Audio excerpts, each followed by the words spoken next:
Boa tarde, boa tarde. Olha a gente de novo por aqui, falando, um mês junho eu tô falando, tô pegando, porque a gente não tem que falar só sobre maternidade no mês das mães, sobre gênero, é o tempo todo, até que um dia a gente consiga estar falando em igualdade de gênero. A gente continua aqui falando sobre sobrecarga feminina, sobretudo sobrecarga materna. Vamos lá, o Instagram tá chamando a galera aí, mas antes de chamar a nossa convidada de hoje, que vai falar da economia do cuidado, Ana Maria, ela, gente, hoje a consciência tá muito especial. Hoje a consciência tá internacional, ela tá na Inglaterra, no Reino Unido, Inglaterra, ai meu Deus, tá em Cambridge, sei que ela é de Cambridge. Ana Maria vem aí, vem falar tudo pra gente sobre economia do cuidado, porque ela também, gente, ela é mulher brasileira, mãe de dois. Mas antes de chamar ela para cá, deixa eu falar quem sou eu. Eu sou a Cândida Costa, doutora em ciências, fundadora da Consciência, dessa organização social civil que trabalha com incuba projetos de mulheres em vulnerabilidades sociais, mulheres negras, mulheres mães solos. E a gente busca patrocínios com vocês, empresários, você que quer adotar uma mentoranda e também para você que precisa de mentoria. A gente faz mentorias, workshops sobre equidade de gênero, combate à violência, mulheres na política. Tem um monte de coisa legal aqui na Consciência. Então vamos lá, vou falar um pouquinho. Ana Maria, Ana Maria é uma convidada mega especial, gente. Eu não conheço ela pessoalmente, a conheci graças ao Instagram. Ela me conectou por aqui e eu sei que ela é cria da Unicamp também, se formou pela Unicamp, depois ela me corrige. E fez mestrado, depois voltou para o doutorado após a maternidade, né? Como muitas de nós, abrindo mão de muitas coisas. É,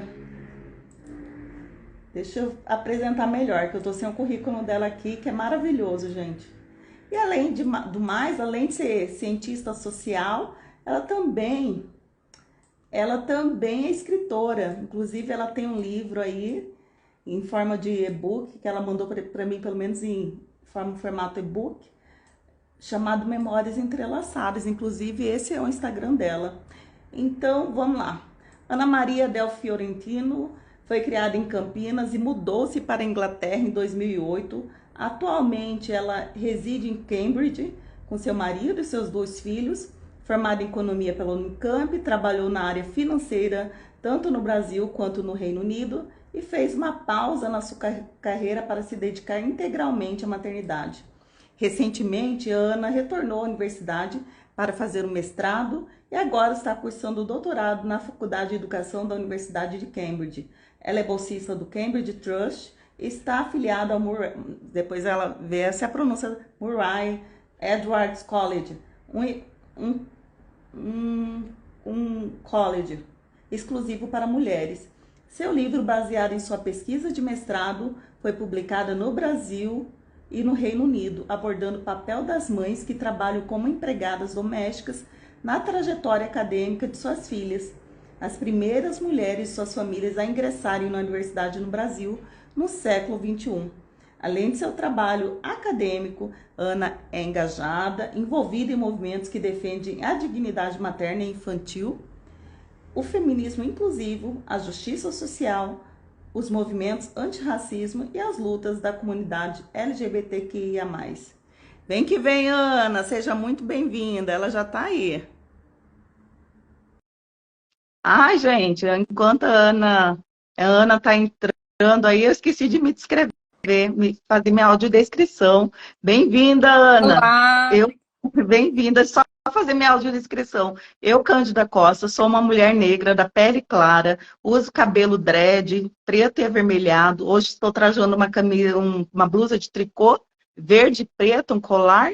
E ao meu fundo tem uma parede de marfim com trabalhos pedagógicos da minha filha. Gratidão, Ana, pela sua presença. Muito obrigada. E estou muito feliz de ter você aqui, de você fazer essa troca conosco. Eu sei que vai engrandecer muito, pelo menos para mim. Espero que nossa audiência aí, quem ou escutar agora ou depois, também se, se beneficie dessa sua fala. Bem-vinda Obrigada a você, novamente, Cândida, por gratidão. ter me convidado. Eu estou muito feliz de estar aqui.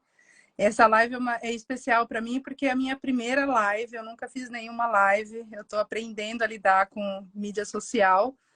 Eu acho que é uma ferramenta importante, né, para a gente fazer a ponte do nosso trabalho acadêmico com a sociedade. Então, estou muito, muito feliz de estar aqui com você. Obrigada pelas palavras super amigas.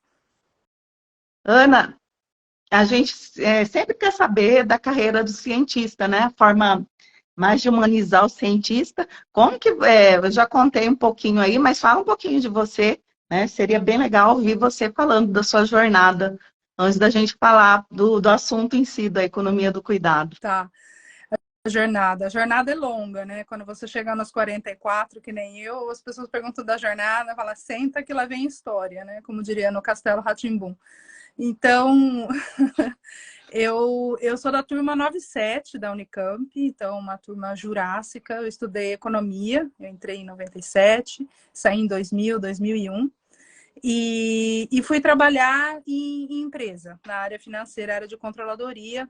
Na época, eu sou de Campinas mesmo, embora nasci em Brasília. E fui trabalhar em Indaiatuba, uma cidade vizinha, na Ericsson, que é uma empresa sueca. E depois desse período, eu tive a experiência de morar em Londres, numa época que a Telecom estava em crise, a Ericsson, uma empresa de telecom, eles fecharam meu departamento inteiro, todo mundo foi mandado embora, e eu peguei o meu dinheiro do FGTS e falei, ok, agora é hora de tentar alguma coisa nova, né? Vou tentar alguma coisa fora da economia, vou estudar inglês, nunca tinha vindo para a Inglaterra, usei esse dinheiro para poder, fiquei 6 meses aqui. Quando eu voltei para o Brasil, voltei a trabalhar na Ericsson, no mesmo lugar, aí estava menos em crise e tal. Mas com essa vontade de voltar para cá, porque tem várias coisas assim no estilo de vida na Inglaterra que eu me adaptei muito bem, assim, né? A questão da tranquilidade na cidade, não ter que se preocupar muito com violência urbana. E uma das coisas era a questão da maternidade, que eu via que os olhos com a maternidade aqui eram muito diferentes no Brasil. Então, eu querendo ser mãe, eu via que aqui as mães tinham mais chances de poder cuidar dos filhos, assim, que era um pouquinho mais valorizado do que no Brasil. Então, fui para o Brasil com plano de voltar, conheci meu marido no Brasil e voltamos juntos para cá. Voltei casada, sem filhos, né? E aqui eu trabalhei no Banco do Brasil, em Londres, né? Não na parte de atendimento ao cliente, mas na parte interna, na parte de gerenciamento de projetos do banco. E fiquei nessa área até ter meus filhos. Meus filhos nasceram aqui, nasceram em Londres. Eu tenho dois, o Thomas, que tem 10 anos, e o Marco, que tem 8. E quando eles nasceram, foi uma opção, né, minha, do meu marido, que eu saísse do meu trabalho para me dedicar exclusivamente a criá-los, né?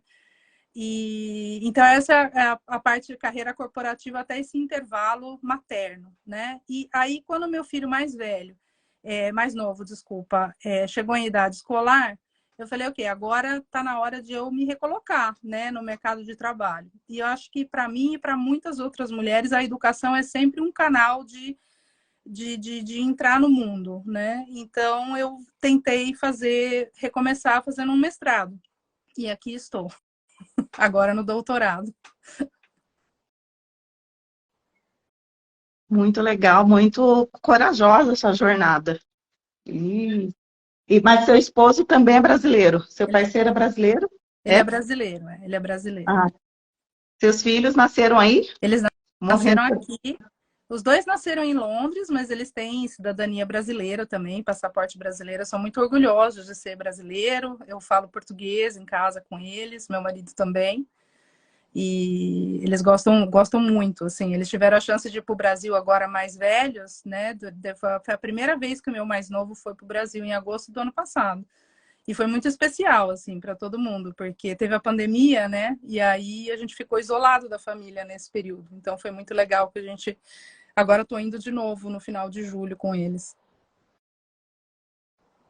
Vem que vem, seja muito bem-vinda. Espero poder se a família deixar, né, que muitos anos sem vê-la, então espero ter oportunidade de conhecê-la pessoalmente. Ana, você falou, você aí na sua apresentação, você falou uma frase bem interessante, falou assim, olha, a forma da maternidade, como é vista a maternidade na Inglaterra, é muito diferente que no Brasil. Você poderia pontuar quais são essas diferenças? O que te chamou mais atenção em maternar na Inglaterra ao invés de no Brasil? Posso. Agora, assim, já começo dizendo o seguinte, que quase como tudo na vida, você tem aquela ideia e a hora que ela vira realidade, você descobre que não é bem assim, né? Então, assim, quando eu vim para cá, o que eu via, assim, muito comum? O que é muito comum aqui? Que as famílias de classe média, ao contrário do Brasil, elas não têm ajuda externa, né? Que aí entra uma questão da pauta do feminismo negro, né? A questão do trabalho doméstico pago, né? Da empregada doméstica, que é uma pessoa que exerce a atividade de cuidado para a mulher branca e para a família da mulher branca, né? Então, no Brasil, você tem toda essa rede de cuidado, não só da família, mas de trabalhadoras e que cuidam dos seus filhos, escolas, né, que pegam desde cedo. Um bebê recém-nascido já tem como ir para uma creche com um preço acessível. Então, você tem toda uma estrutura criada no Brasil para que a mulher possa trabalhar e ter os seus filhos, né?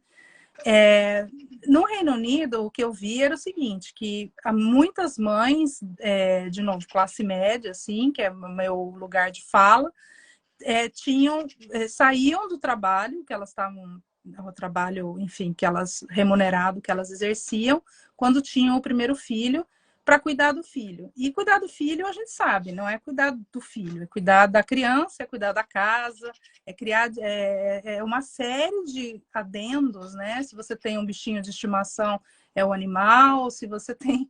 É uma extensão, assim, quase que infinita de coisas relacionadas à criança e ao cuidado da criança, e que elas ficavam o tempo todo dedicados a isso. E aí, normalmente, para quem teve mais de um filho, vinha o segundo filho.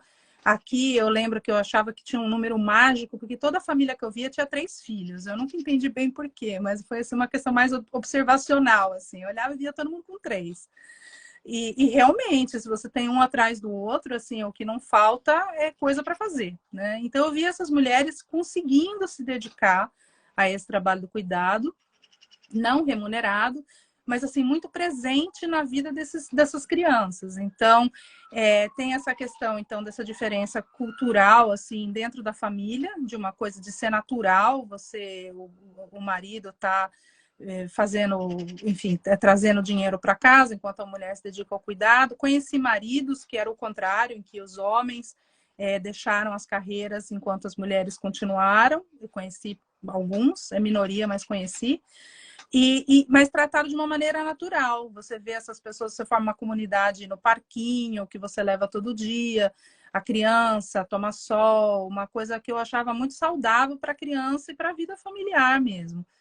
E aí tem a questão da estrutura mesmo de sociedade, que o que eu percebi é que assim, aqui você não tem estrutura para deixar o seu filho quando se você tiver que trabalhar logo, assim, você tem poucas creches que pegam crianças recém-nascidas, muito poucas. As que pegam é uma fortuna, então conheci muitas mães na Inglaterra, brasileiras e não brasileiras, que saíram dos trabalhos porque o salário que elas ganhavam eram menores do que pagar uma creche, então não compensava pagar uma creche, por exemplo, em período integral. Então, nesse sentido, o Brasil dava toda essa estrutura, né, para você poder voltar a trabalhar. E aqui a falta dessa estrutura faz com que as mulheres permaneçam exercendo essa função, que tem o lado bom e os lados ruins, né? O lado bom é que você tem a chance de ter esse cuidado na sua mão, com a sua família, que é, na minha opinião, uma coisa benéfica para a criança e para a família como um todo, mas o lado ruim é que se você precisa, né, trabalhar, se você é uma mãe solo, se você, enfim, não tem como fazer esse trabalho do cuidado você mesma, a gente tem muito pouca estrutura aqui. E na pandemia ficou pior ainda, porque as trabalhadoras que faziam esse tipo de trabalho foram embora. né? Teve o Brexit aqui, que tornou um ambiente muito hostil, né? Muita xenofobia. Então, muita mulher que fazia esse tipo de trabalho, tinha muito brasileira, por exemplo, brasileira com mais idade que vinha para cá e recebia as crianças de outras brasileiras durante o dia para as mães poderem trabalhar. Esse pessoal foi embora com o Brexit e com a pandemia. Então, ficou ainda mais difícil. Mesmo hoje, achar uma babá para você sair é muito difícil.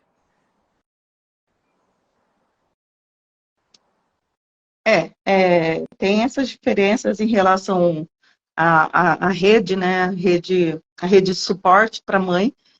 Mas, por outro lado, ainda eu acho mais confortável, você ainda fala na sua fala, é mais confortável, sabe? É menos pesado do que, mesmo eu tendo essa rede de cuidado, para mim a maternidade aqui no Brasil ainda é pesada. Eu não entendo ainda por quê. Eu acho que é por causa da construção social, como você falou, né? As coisas funcionam, a questão urbana. Então, por mais que você não tenha rede, você tem outras políticas em andamento. Não sei se isso faz sentido para você, né? Menor violência, transporte. Então, faz com que a mãe consiga mesmo se deslocar, por exemplo, eu quero voltar ao trabalho e voltar, mesmo que ela consiga, hipoteticamente, pagar uma creche, já falei em inglês, uma creche, ela consegue voltar no horário. Então, tem outras coisas que funcionam, a renda é um pouco maior. Não sei se isso faz sentido. Faz, Ana. Que toda outra rede que teria de suporte, as mínimas coisas, como transporte, um sistema de segurança, esgoto. Então, isso torna também, mesmo que seja coadjuvante, um pano de fundo, a maternidade mais leve. Você ter filho, uma atividade, uma questão mais leve para essa família. Sem dúvida, Aí entra muito na questão da dignidade no trabalho, que é uma coisa que eu abordo muito na minha pesquisa também, que é você ter acesso às coisas vitais, às coisas básicas, né? Que é uma coisa triste que no Brasil não existe isso, né? E a pandemia, de novo, expôs muito isso. Quer dizer, projetos como o de renda mínima, né? Do Suplicy, por exemplo, são coisas, na minha opinião, muito fundamentais para uma sociedade mais humana, em que você não tenha falta de acesso a esses cuidados essenciais, como você falou, do médico, do transporte. O que acontece aqui é que, de novo, a situação piorou muito desde quando eu cheguei. Eu já estou aqui faz tempo. Então, assim, em algum momento já foi um pouco melhor. Mas existe, enfim, uma política de não investir nesses setores fundamentais. Então, você tem agora muita gente que tem dinheiro recorrendo a serviço privado, tanto de médico quanto de escola, que também é uma coisa que eu abordo muito na minha pesquisa aqui. Assim, tradicionalmente, as famílias de elite mandam os filhos para a escola privada. Então, até muito pouco tempo, você só entrava numa universidade como Cambridge, que é onde eu estudo, se você tivesse vindo de uma família que tinha condições de pagar. São valores exorbitantes, não é? Acho até proporcionalmente mais altos do que uma escola privada no Brasil. E então existe uma desigualdade muito grande aqui também. Mas o acesso aos cuidados básicos, a gente tem um sistema de saúde que é mais ou menos equivalente ao SUS, que funciona, sabe? Então, a família, por exemplo, não tem que se preocupar. Eu, por exemplo, sempre usei o sistema de saúde público aqui. Então, você não tem que se preocupar em, por exemplo, estar trabalhando para trazer mais dinheiro para casa para poder pagar um plano de saúde privado, ou para pagar uma escola privada para os seus filhos. Os meus filhos vão para a escola pública aqui. Agora, depois que assim, quando eu vim aqui visitante, eu via tudo isso e falava, nossa, que maravilha, né? Que se fosse assim. E, de fato, quando você compara com o Brasil, é maravilha. Não tem como dizer que não é. Existe uma desigualdade gritante. Mas a gente descobre que aqui também existe muita pobreza. Uma das coisas que foi chocante durante a pandemia é que descobriu-se que as crianças aqui, que elas comem na escola, né? Elas têm a merenda na escola pública. Elas estavam passando fome porque não estavam indo para a escola quando as escolas fecharam. Então, teve campanhas, tinham professores, tinham diretores de escola levando comida na casa dessas crianças. Então, nessas horas, você vê e você fala, nossa, a Inglaterra é um lugar tão, né, primeiro mundo, desenvolvido, e você vê ainda uma pobreza que estava até então mais escondida, mas está ali, né? Ela existe.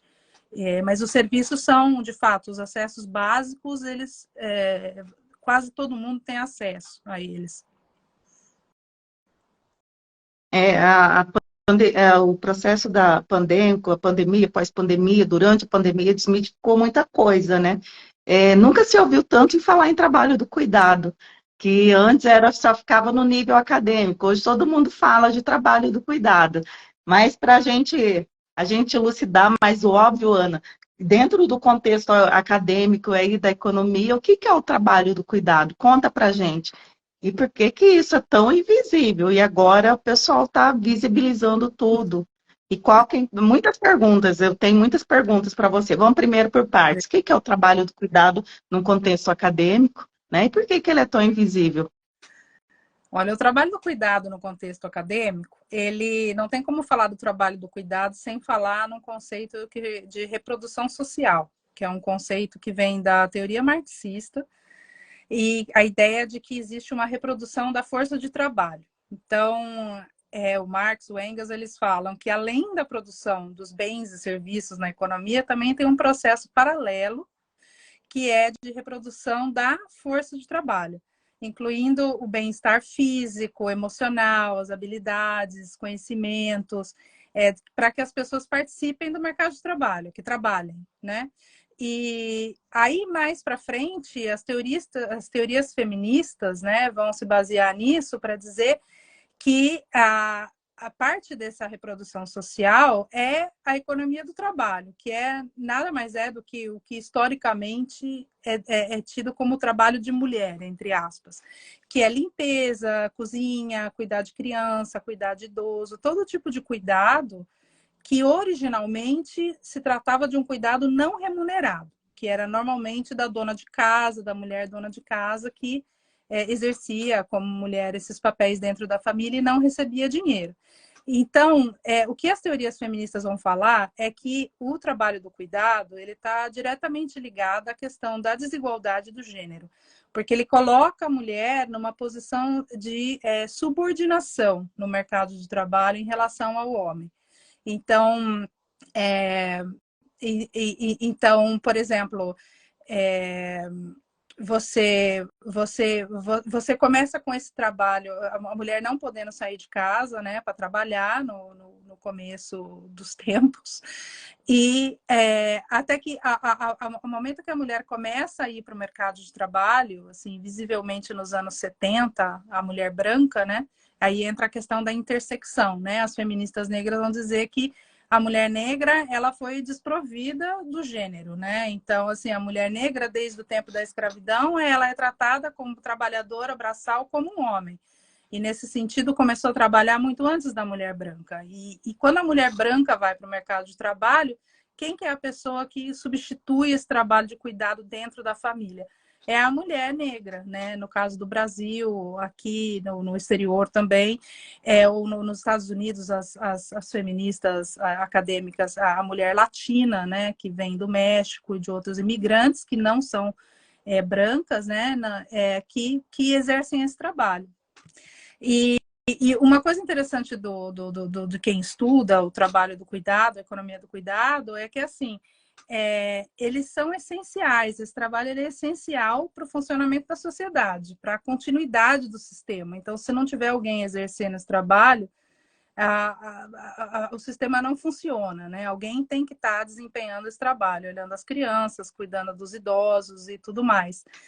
Então, começou originalmente como o trabalho não remunerado dentro da família, e à medida que foram as mulheres entrando no mercado de trabalho, aí começou-se a falar mais no trabalho do cuidado pago também, que é o trabalho, como eu disse, de alguém que vai ajudar essa mulher branca originalmente, né, que é quem vai para a universidade primeiro e que vai para o mercado de trabalho, alguém tem que fazer o que ela deixou de fazer na casa. Então, contratando babás, contratando isso no contexto bastante de Brasil, né?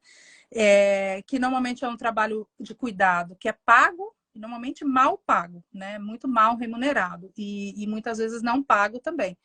E também deixa de ser um trabalho exclusivo da mulher, embora continue sendo majoritariamente um trabalho da mulher. Existem muitos homens também, cuidadores e desempenhando funções pagas no trabalho do cuidado, né? E no caso da mulher que trabalha fora, a dupla jornada, né? Então, mesmo que você não tenha um trabalho remunerado na área do cuidado, você tem aquela dupla jornada de chegar em casa e ter essas atividades para desempenhar na família, né? É, uma vez eu fiz uma publicação na Consciência sobre economia do cuidado, tentando decifrar, trazer de forma mais simples para as pessoas, né, para todo mundo ter essa compreensão do que era a economia do cuidado, né, desde a amamentação até como era importante para um adulto hoje, para a vida de um adulto se manter, para o sistema capitalista se manter, não é mesmo? E aí, nossa, como eu recebi crítica, né? Imagina se minha mãe quer receber por isso. Imagina, você é louca. E, nossa, foi o post que eu descobri que eu tinha haters. Nossa, Como eu consegui haters? É, porque era muito essa ideia romântica que a mãe faz por amor, né? Que a gente não se cansa, que às vezes o cansaço, essa sobrecarga, que também eu não sei se é quantificada, dentro da economia do cuidado, é, é, eu falava já exatamente isso, né? Dessa desromantização da maternidade, desse papel na vida da mulher. E aí eu recebi muitas críticas, muitas de homens, né? Imagina, minha mãe fez por amor, minha mãe me ama, nunca ela cobraria, né? E eu perguntei quanto que você pagaria para sua mãe por tudo que ela fez até hoje, né? Que começa lá no parto, né, os enjoos, carregar você por 9 meses, toda aquela questão de saúde hormonal que oscila. Aí para a mãe aqui tem naquele relatório do Think Olga que foi feito durante a que você domina melhor que eu, não sei se você gosta dessa linha, mas são 650 horas de trabalho só em relação à amamentação nos primeiros 3 meses. Isso de acordo com a OMS, o ideal seria amamentar exclusivamente até os 6 meses, mas o ideal dar continuidade até os 2 anos da criança. Então, são 650 horas só por 6 meses, né? Então, eu elucidei vários pontos. E aí, como que você vê, enquanto economista do cuidado, né? Que eu acho que essa questão para tirar essa romantização. É possível, Ana? Fala para mim se é possível essa desconstrução dessa romantização da maternidade. Como vocês olha, fazem esse trabalho? Existe esse trabalho? esse trabalho é uma coisa, eu acho que é que nem a luta antirracista e tal. É o tipo da luta que você tem que ter muito claro na sua cabeça que não existe uma solução rápida. É um trabalho que você faz, é um legado que você deixa para as próximas gerações, assim como as mulheres antes de você. Então, principalmente quando você é adolescente ou mais nova, você tem aquele ímpeto de mudar o mundo, ou pelo menos eu tinha, né? Fui estudando economia e tudo mais. E aí você vai vendo que você se frustra muito, porque de fato são coisas muito sistêmicas e muito arraigadas e das pessoas próximas de você, que nem você falou, que veem a sua realidade e não conseguem enxergar, né? Desse ângulo que você enxerga. Então, eu acho que a primeira coisa, assim, não existe uma solução rápida, não. Mas eu acho, assim, quanto mais velho eu fico, mais eu entendo que a melhor maneira de mudar é a gente começar no entorno da gente, sabe? Então, uma das coisas que para mim mudou minha vida é quando eu virei mãe, né? Você passar essa educação para os seus filhos, tentar quebrar com alguns estereótipos de gênero, né? Então, se você tem um filho menino, que nem eu tenho dois, você dá a atividade da casa para eles fazerem. Vai lavar louça, vai pôr uma mesa, sabe? Se você tem um menino ou uma menina, não faz distinção. Ah, a menina ajuda com isso, o menino vai lá ver televisão. É porque você perpetua, né, essas estruturas que estão definidas, né? Uma das coisas, quando você perguntou da diferença daqui para o Brasil, são tantas que eu não sei nem dizer. Agora você falou do parto, pensei, lá no Brasil a cultura do parto cesariano, aqui tem essa cultura do parto normal, que era uma das coisas que eu vim buscar também. E aqui uma outra coisa que tem é essa questão que eu descobri que não era tão bonito como eu achei que fosse, mas assim, aqui tem um pouco menos desse estereótipo de gênero para criança. Então você tem muita resistência quando você fala que certas brincadeiras são de meninos, brincadeiras de meninas, roupas de menino, roupas de menina. E uma das coisas que me deixa muito feliz de estar agora na universidade de novo, com 44 anos, é ver essa geração mais nova do que eu, as meninas de 20 anos, os meninos, o quão mais fluido que as coisas são, o quão mais você vê menino com esmalte na mão, coisas que na minha geração não via, né? Você não via essas coisas, assim, muito mais assim, muito mais abertos para uma visão mais fluida das coisas, né? Eu acho que isso ajuda bastante de entender que o cuidado ele é de todo mundo, né? Não é só da mulher. E eu concordo com você que, de fato, é uma coisa muito difícil de desvencilhar e eu acho que não tem porquê mesmo você separar o cuidado do afeto. Porque não tem como. Quando você tem uma pessoa, uma avó, por exemplo, cuidando do neto enquanto a filha está trabalhando, e você precisa de um favor dessa avó, o afeto entra, e mesmo que não for família, que seja uma vizinha, uma cuidadora, você não tem como não ter esse afeto. Eu acho que ele tem que existir, porque se ele não existir, a gente não é humano. Eu acho que é parte de ter humanidade você ter esse afeto. O problema não é esse, ter o afeto. Eu acho que tem que fazer por amor, mas o que eu acho é que tem que ter o reconhecimento desse trabalho. Então, não só financeiramente, né, em termos materiais, mas também não assumir que isso é uma coisa que é obrigação da mãe fazer. Então, por exemplo, um exemplo até que eu pensei que eu trouxe aqui, na Argentina, que eles criaram uma lei em 2021, que a mãe que fica mãe em período integral, ela recebe 1 ano de aposentadoria na hora de calcular a aposentadoria para cada filho que ela teve, biológico. Se ela adotou uma criança, são 2 anos, então 1 ano a mais. Se ela tiver um filho com necessidades especiais, são 3 anos que contam por criança para a aposentadoria. Então, esse é o tipo de projeto que eu acho que nós, mulheres, e todo mundo, porque isso não é uma luta só das mulheres, a gente tem que ver quem são as pessoas que estão levando esses projetos para legislar a nosso favor, porque é uma questão de política pública. Assim como ter acesso a um parto humanizado também é.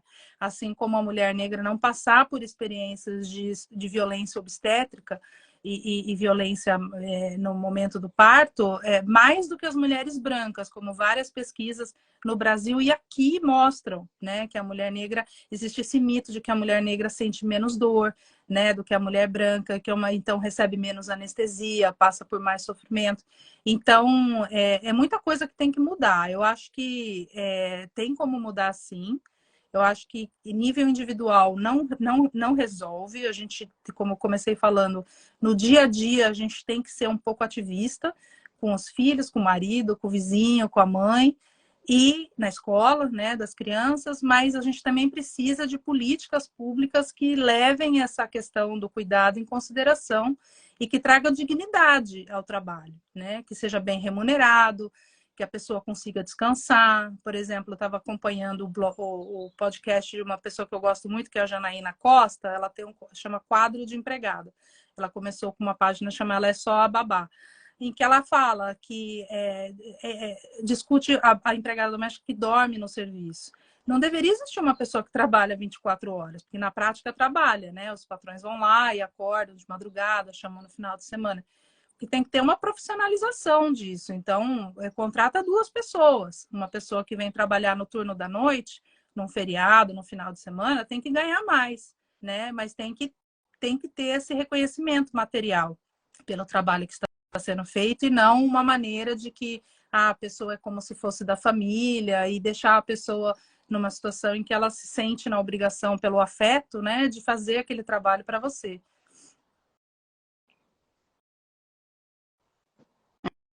Que nessa questão assim como todas as questões do trabalho do cuidado, principalmente aqui no Brasil, né, atravessam várias questões, né, o sistema é ainda muito escravocrata, né, que assim, reproduz, né, aquela questão da mucama, mesmo que talvez ela não seja negra, mas reproduz essa questão de classe maior, onde eu venho de famílias assim, então para mim é muito nítido, né? Que é reproduzido esse sistema escravagista que a gente fala, que tem uma cama, ai, você está aqui, olha, só de você estar aqui, né, te dando um emprego, você fala, nossa, dê graças a Deus, né?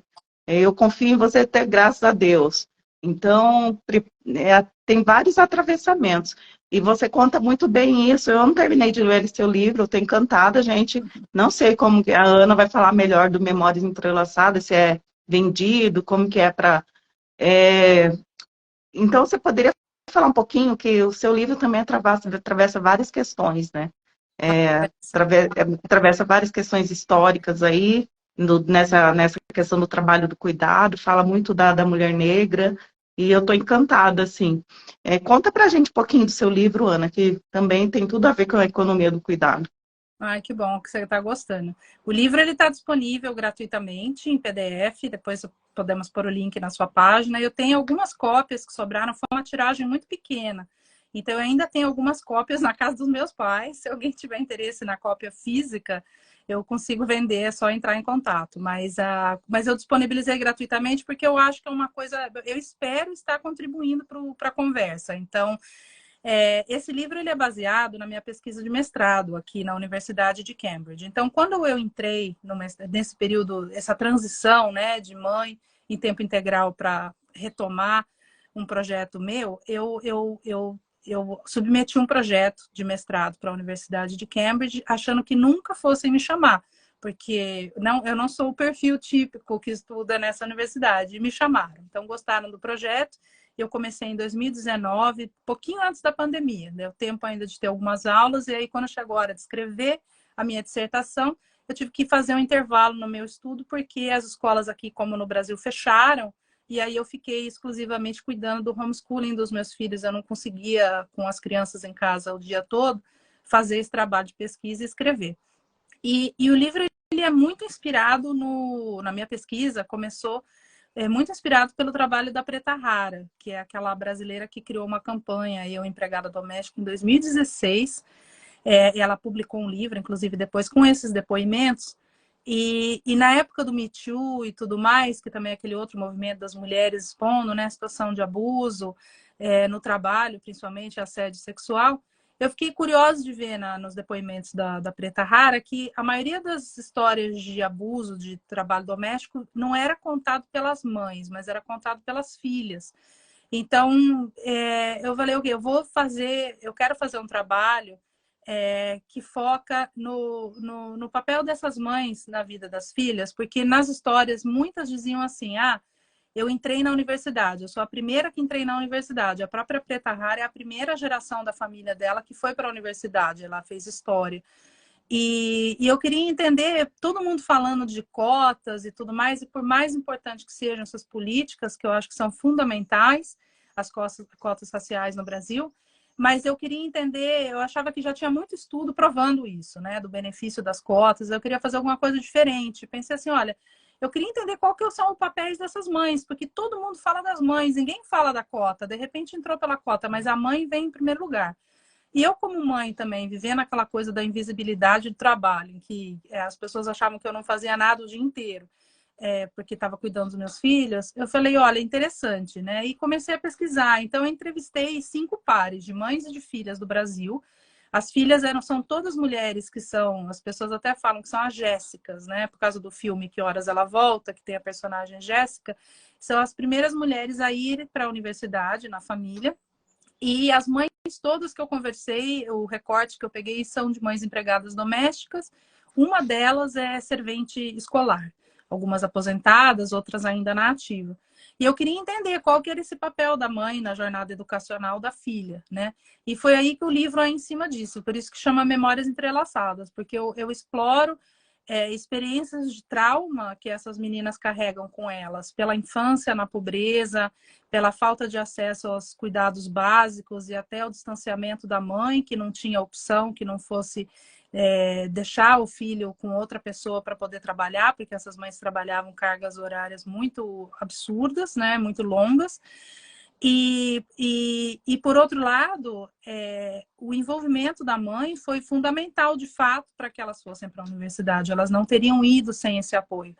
E o apoio material, né, da mãe, pagando cursos de inglês para essas meninas, cuidando do trabalho de casa da escola. Tem até uma mãe que fala que chegou uma hora que ela não conseguia mais ajudar a lição de casa, porque chegou uma matéria muito avançada para o estudo que a mãe tinha. Então, ela falou, não, agora eu vou ajudar, então, sentando junto com ela enquanto ela estuda e decorando o caderno dela, a capa do caderno. Então, esse é o trabalho do cuidado, que você vê a mãe sentada, fazendo o trabalho de casa, outra que fazia tranças no cabelo da filha todo dia, mesmo voltando cansada do trabalho, porque a menina tinha o cabelo afro e ela era uma coisa do cuidado com o cabelo, que é uma coisa muito importante, né? E a menina sendo ridicularizada na escola por causa do cabelo.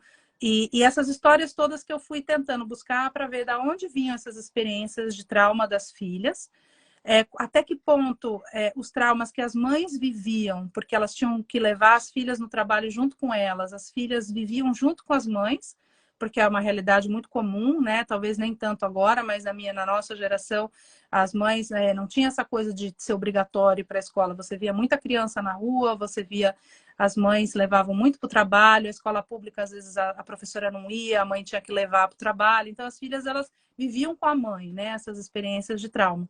E aí o livro ele tenta mostrar como, depois que as filhas conseguem o diploma, como que elas experimentam uma espécie de mobilidade social.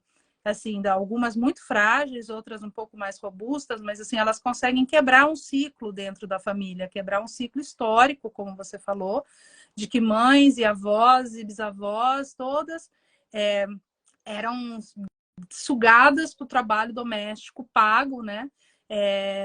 Inclusive dessas moças que eu conversei, só um par de mulheres eram negras, as outras eram brancas ou mestiças. Então tem vários recortes interessantes para você ver, né, quais são as intersecções e tudo mais.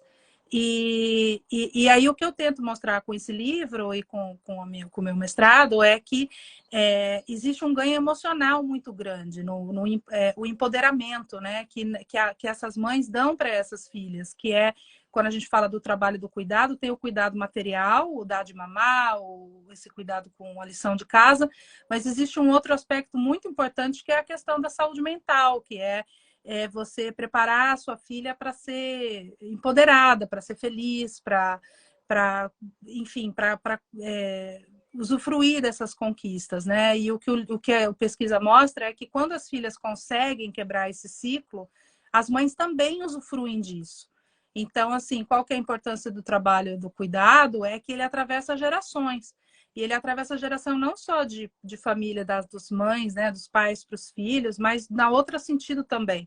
Então, à medida que você consegue uma vida mais digna, tendo um diploma, o que não é necessariamente uma regra, mas enfim, quando a economia vai bem, você tem emprego e você consegue traduzir esse diploma num trabalho melhor, numa posição social um pouco melhor, você dá isso de volta para os seus pais, né? E no caso do meu estudo, para as mães, né? Então, é disso que se trata o livro e a pesquisa. E eu falo muito, desculpa.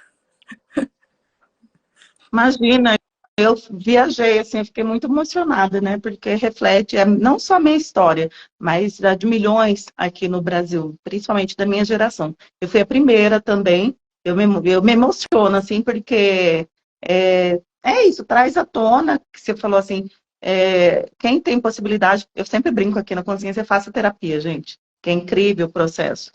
Infelizmente, tem poucas psicólogos ainda que têm essa visão da raça, de fazer psicólogos negros, negras, agora que está surgindo pequenos grupos, mas já tem também, que auxiliam muito nesse processo, de você se entender nessa sociedade, se colocar, se empoderar também, enquanto ser humano na sociedade. Então, para mim, ouvindo, eu faço um resgate também da minha história, né?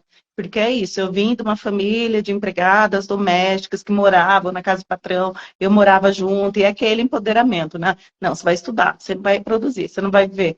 Até que hoje eu quebrei esse ciclo e olhando para trás, né? Hoje minhas sobrinhas nem chance delas viverem, minha filha, né? O que minha avó, minha mãe passou. Então é muito incrível, né? Você falar quanto também tem esse viés do trabalho do cuidado, quanto tem essa influência das mulheres, né, no empoderamento de outras, das suas, né, descendentes. Eu ficaria a tarde inteira com você falando sobre isso. Aqui no Brasil, o trabalho do cuidado, além de também empoderar, mas tem outra questão, né?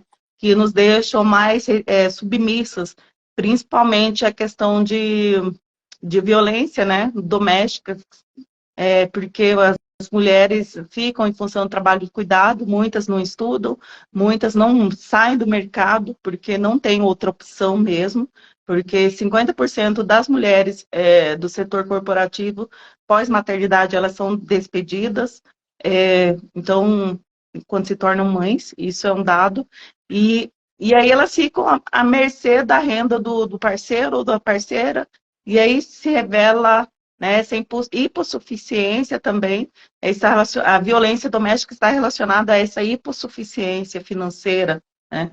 E o que me preocupa mais ainda é que isso é uma regra para aquelas que exercem maternidade atípicas, né, que falam assim, precisa-se de uma aldeia para cuidar de uma criança. E quando essa mãe tem, né, essa maternidade atípica, essa criança atípica, esse provérbio africano é pior ainda, né? Some essa aldeia, não existe essa aldeia. Então, como que você, e que você acha, assim, né? Além de políticas públicas mais robustas, que eu entendo também que a gente precisa, mas tem também a questão individual, que eu acho que é essa questão de, já que a gente obrigatoriamente, os cuidados, principalmente quando, como eu, mulher negra, exerço maternidade solo, então tudo recai sobre você. Então, você tem toda a sobrecarga física e mental, mas você também tem esse poder de fazer a mudança no seu microcosmo, no seu microambiente, né? Trabalhando a minha filha para ela entender que ela é uma mulher, que ela pode, né, fazer tudo que ela quiser aí fora. Então eu criei uma feministazinha aqui, né? E a gente tem esse poder, mães. Eu sei que é cansativo, mas a gente tem esse poder. Esse poder começa nas crianças, essa mudança, né? Mas é micro ainda. Mas tem essa possibilidade também de políticas públicas mais robustas, que no Brasil nós não temos. Então, tem se falado muito de uma renda materna. Como que isso, né, principalmente, eu penso muito nessas mulheres que passam por violência. Isso é possível, isso é utopia. Você que está aí mais estudando essas relações econômicas, mundial, se fala muito de uma renda mundial, se fala muito dessa renda materna ainda no Brasil, tem se discutido muito isso. A gente estava com uma PL aqui, um projeto de lei, né, em igualdade salarial, a gente não conseguiu, porque muitas mulheres votaram contra essa PL, então... E aí tem outra PL que eu também, eu sou muito ativista na questão da maternidade e ciência, maternidade, porque a gente sabe que no Brasil, não sei como é na Inglaterra, você também pode falar um pouquinho disso, que a gente perde vários, a gente é extremamente violentada, principalmente pós-maternidade, é obrigada a se retirar de cursos de pós-graduações, porque, obviamente, a nossa produtividade recai nesse período, né, e é científico isso, de 0 até 4, 5 anos, que a criança é muito dependente, então nossa produtividade acadêmica cai muito, e aqui no Brasil nós somos muito produtivistas, então a gente tem brigado exaustivamente, mas sem parar também, em questões de políticas dentro das universidades para que isso mude, principalmente no setor CAPES, CNPq, né? Essas políticas mudem em relação à forma de equiparar homens e mulheres em processos seletivos, em processos quando a gente pede bolsa produtividade também. Então, assim, eu tenho um gráfico aqui que em 7 anos, que é o dado do Parenting Science, um dado incipiente, que dentro da CAPES, da maternidade, em 7 anos, não teve mudança no quadro homem e mulher em relação ao ganho de bolsas produtividade, que é uma bolsa, pessoal, para quem já é cientista, pesquisador, professor dentro das universidades, essa bolsa é importante. né? Porque é como se fosse, a gente pode falar, subir um degrau na carreira, né? É importante isso. E isso não acontece dentro de 7 anos, tem o mesmo padrão, ou seja, mais homens conseguem. E sempre, sempre são aqueles padrões de homem. Homens de 35 a 40, brancos, cis, né? Às vezes não têm filhos. E as mulheres, quando chegam nessa idade de 35 anos, o que que acontece? Por mais que elas estejam a todo vapor, produziram muito, mas não é contabilizado. Elas começam a ter filhos, de 1 a 2 filhos, e aí a nossa produtividade dentro de 10 anos cai muito. Então, logicamente, você vai alcançar essa bolsa produtividade quando você já está na menopausa, ou com 50, 60 anos, né? E E aí como você que é tem isso outros na problemas, né? Inglaterra? Isso. Como que é isso aí na Inglaterra, Ana? Nossa. Você abordou muitas questões, a questão da violência doméstica e tudo mais. Eu não sei muito bem por onde começar. Assim, eu, como dizendo, não sou especialista nessas áreas. Eu vou trazer minha experiência de vida mesmo. Mas fala principalmente assim, existe, vamos lá, primeiro, eu fiz um brainstorm aqui, foi uma bagunça, Não, porque eu tô muito, não, não é você, eu sou muito, entra assim, eu tô em pouco tempo com ela, eu tenho que resolver todas as questões do universo. Essa renda é possível? É uma utopia? Né? Existe a possibilidade, principalmente para mulheres que exercem maternidade atípica, mães que sempre foram mães, sempre serão mães, nunca tiveram uma profissão, né? E essa é a minha preocupação, né? Que querendo ou não, a gente é estudante, a gente tem uma profissão, é pesquisadora, tem possibilidades na vida da gente. Agora, as mães que nunca estudaram, ficaram no ensino básico, ficaram sempre em função do cuidado. Quando terminam de cuidar dos filhos, automaticamente começam a rede de cuidado para os netos ou para algum idoso. Então, não tem possibilidade. É para essas mães que não têm possibilidade, que exercem maternidade atípica, uma criança que depende de cuidado exclusivamente 24 horas. Então, há possibilidade dessa renda? E como que é visto aí a maternidade maternidade e ciência dentro das universidades? É diferente do Brasil, dessa, dessa, desse quadro que eu trouxe para você? eu acho que tem muita coisa em comum, infelizmente, né? As coisas ruins em comum. Então, assim, o que eu vejo muito aqui em Cambridge, que aqui eu vou falar da Universidade de Cambridge, que é a única que eu tenho algum conhecimento, né? Você aqui não existe política de cotas, né? Mas existe um movimento grande em função de uma mudança, enfim, de uma questão governamental aqui, que o governo exige que as universidades de elite, como Cambridge e Oxford, que aumentem a diversidade das pessoas que entram para o curso de graduação. Então, veja bem, não atinge a pós-graduação nem os professores, mas a graduação. Então, mais ou menos coincide com a época das cotas no Brasil, que é no século XXI. Então, você tem um enorme número de pessoas que estão entrando, que são pessoas que vieram de escola pública, mais ou menos o recorte das cotas. Pessoas de escola pública e pessoas não brancas, que estão entrando em universidades que tradicionalmente não tinham essas pessoas. Era uma raridade ver alguém no corredor que fosse desses backgrounds. E só que aí o que acontece? Eu acho que essa questão de equiparar salário de homem e mulher é mais ou menos assim. É uma política para inglês ver, né? Assim, na prática é muito difícil você controlar isso. Então você faz aqui quando chega o mês do orgulho negro, as minhas colegas falam, putz, vão me chamar para falar esse mês, tem que sair na foto. Então tá foto em todo lugar para dizer, olha, a gente aqui não é racista, a gente aqui é inclusivo. Olha quantas mulheres e tudo mais. Mas a gente sabe que no dia a dia não é. Então assim, o que tem em Cambridge? Você não só tem essa questão da diferença salarial entre homens e mulheres professoras, sim, como no Brasil. Então, os homens aqui, os professores, eles tendem a estar na faixa mais elevada, não só de cargo, mas de salário, né, que vem junto. Tendem a estar em posições de decisão. Então, assim, recentemente estávamos celebrando a primeira mulher que virou presidente de um college aqui dentro, um departamento. A primeira mulher negra na história. Foi uns 2 anos atrás. Você fala, gente, parece que, né? Foi ontem. Essas mudanças, elas são muito recentes, né? Então, assim, mulher professora tem menos chances aqui acadêmicas, ganham menos. Em termos de distribuição de curso, a gente tem uma coisa parecida com o Brasil também, que é difícil engajar mulheres na ciência, mais ainda mulheres negras na ciência. Então, existem programas internos tentando aumentar o número dessas pessoas. Mas aí entra a questão que é o meu trabalho de PhD, né? Que eu estudo pertencimento acadêmico. Então, quer dizer, você tenta aumentar o número dessas pessoas, mas você trata elas bem, basicamente. Você está recebendo elas bem ou você está recebendo com um pau na mão e uma pedra na outra, que a pessoa desiste? Porque, assim, o que a gente vê dos relatos dessas pessoas que conseguem essas posições, mulheres que vão em posições de poder ou mulheres negras, que elas são diariamente vítimas de agressões nesses ambientes de elite, né, institucionais da universidade. Isso falando do ambiente universitário, né?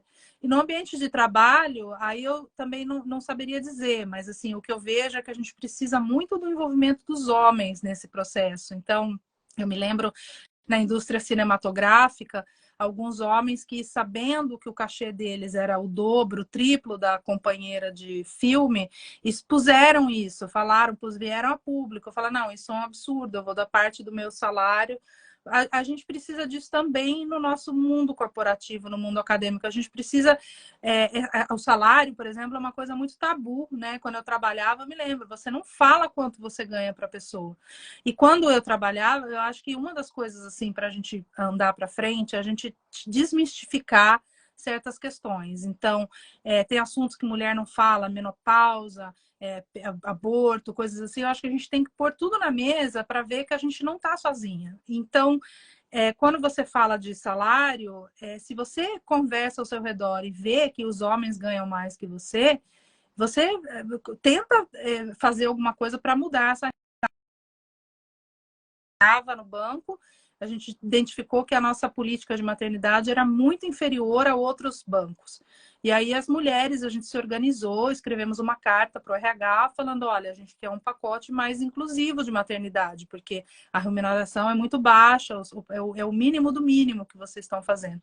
E a gente não conseguiu nada. Então, assim, é uma luta muito difícil identificar onde estão essas desigualdades, expor elas, mesmo para você fazer pesquisa, uma pesquisa acadêmica, se você for perguntar informação de renda, né? Você tem que confiar naquilo que a pessoa falou. Você pode fazer pesquisas mostrando, né, que o homem ganha mais, mulher. Então, assim, eu acho que ainda é um longo caminho, mas em resumo, eu acredito sim. Nesse ponto, eu sou meio Suplicy nisso, nessa questão de uma renda básica, que eu acho fundamental para a dignidade, para a pessoa poder sair, principalmente as mulheres, e principalmente as mulheres num recorte mais vulnerável da sociedade, que elas possam sair de casamentos abusivos, que elas possam recuperar uma certa autonomia depois de ter um filho, porque se ela tem aquele dinheiro garantido, isso é possível, né? Ter a condição digna de existir. E eu acho que é possível, eu só não sei se a gente não está perdendo um pouco o momento. Eu esperava mais das mulheres nesse momento, a gente está mais organizada. Mas eu acho que a pandemia mostrou muito isso, porque a maioria dos países vieram com algum tipo de auxílio básico, não para as mulheres, mas para as pessoas de modo geral. Que é para aqui, por exemplo, a gente está dificuldade de pagar a conta de luz, porque o preço da energia subiu muito, né?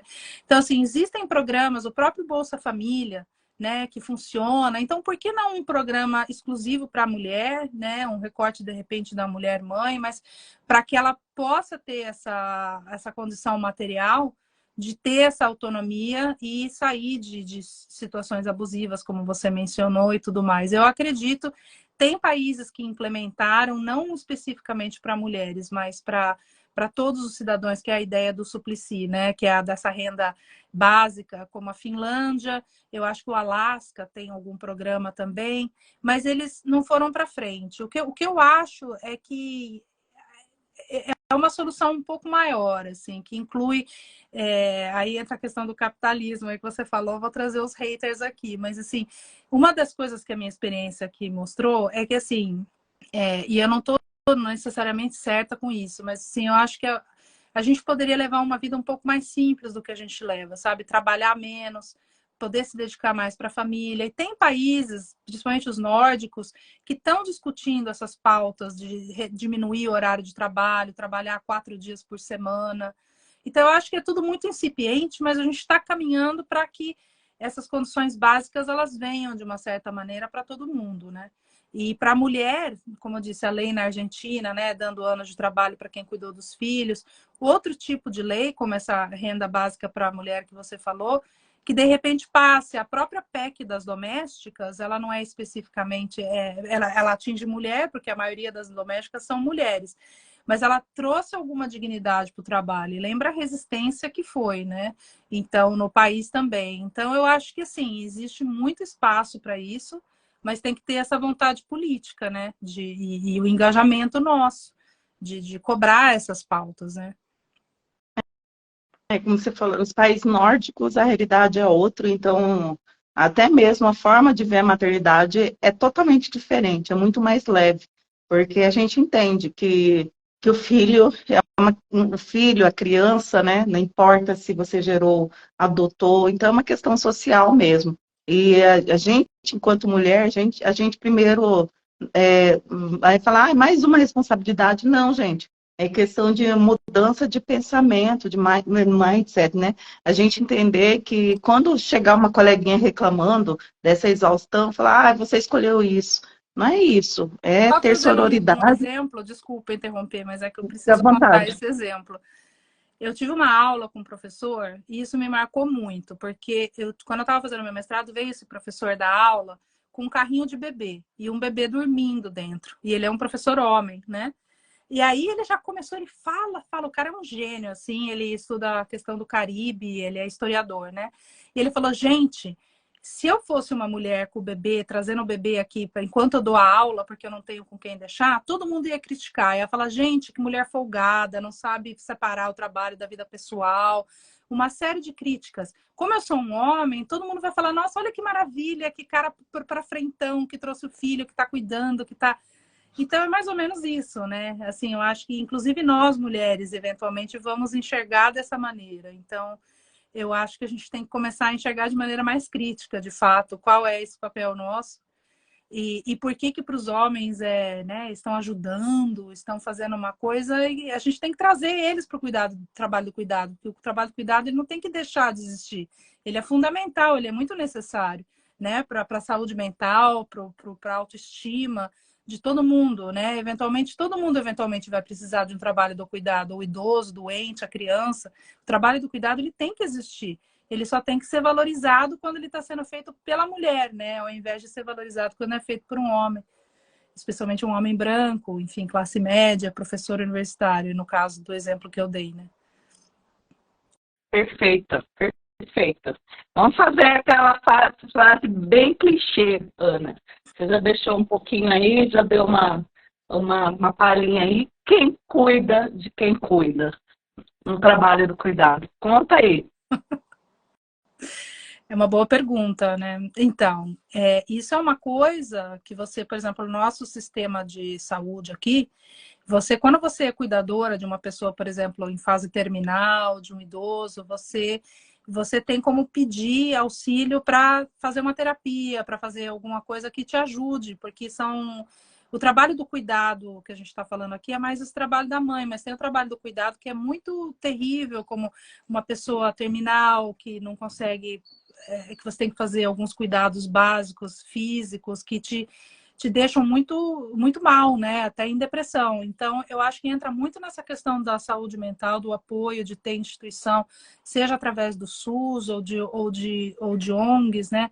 Que dê esse cuidado para quem está dando cuidado. E para quem está numa situação assim mais como a que eu descrevi, que é o meu caso, o que eu achei como fundamental é essa minha rede de cuidado entre mães. Então, eu criei esse grupo, eu e essas amigas, a gente conversando depois de nos tornarmos mães, coincidentemente no exterior, e uma delas que, inclusive, que não é mãe, que é uma das minhas melhores amigas, a gente identificou muitas questões e problemáticas parecidas, assim, quando a gente chega nos nossos 40 anos. Questões de solidão, materna ou não materna, e várias outras questões profissionais, mudança de rumo profissional. Então, eu acho que quem cuida de quem cuida, eu acho que a gente tem que buscar essa rede de apoio, a gente entender que a gente não está sozinha, né, nesse tipo de... E contar essas experiências, né? Não precisa vir a público, falar no podcast, mas pôr para fora, às vezes, já é metade do caminho resolvido, mesmo que não resolva nada na prática, só de você ter alguém que te escute.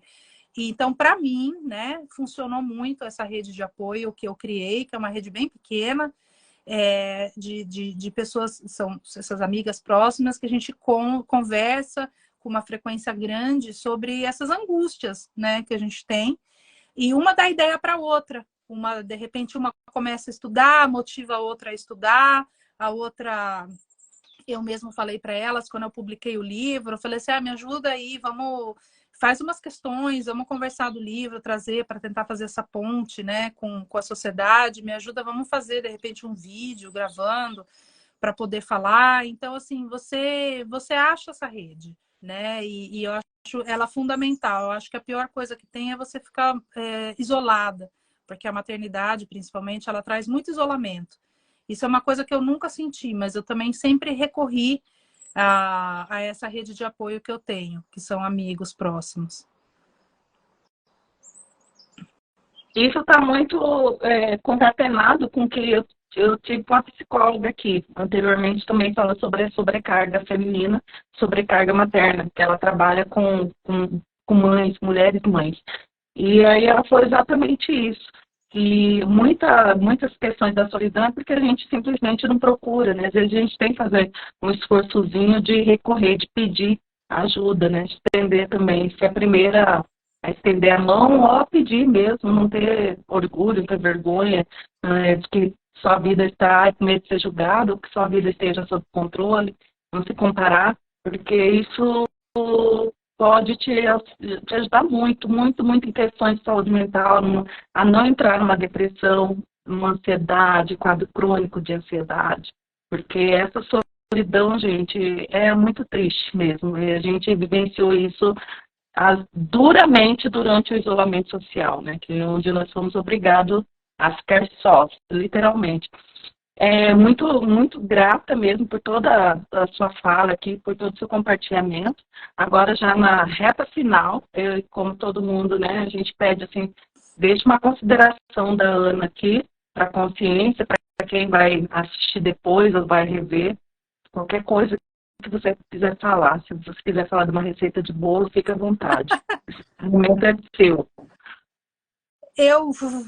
Eu acho que eu vou trazer aquele ponto de novo, que eu acho que essa questão da valorização do que a gente faz é uma coisa, é um trabalho que não existe uma solução rápida. Então, assim, eu acho que a gente tem que... Não é que a gente tem que se conformar com isso, muito pelo contrário, mas a gente tem que entender também que são muitas gerações para a gente conseguir o tipo de transformação que a gente está buscando, né? Mais igualdade, envolver os homens mais no trabalho do cuidado e, fundamentalmente, ter esse amparo, seja legislativo ou, enfim, de políticas públicas, para que uma mãe possa amamentar com calma, né? E fazer coisas que fazem parte no caso da maternidade, mas tem outros trabalhos de cuidado também, né?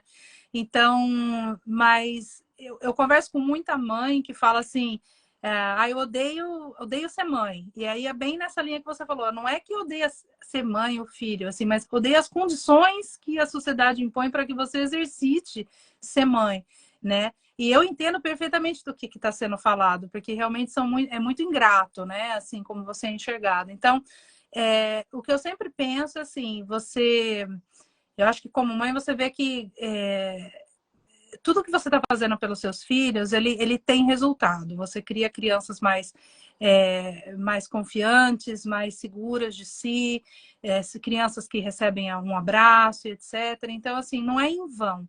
Mas, por isso assim, ele é um trabalho necessário, que a gente não tem que fugir dele, eu acho. O que a gente tem que tentar é lutar para ter condições melhores, mas fugir dele eu acho que é um problema, porque as pessoas precisam de cuidado, inclusive amanhã talvez somos nós, assim, todo mundo em algum momento da vida vai precisar desse cuidado. Então, ele é fundamental, ele é muito importante. Então, continuem fazendo, assim, não desistam em nome de algo maior.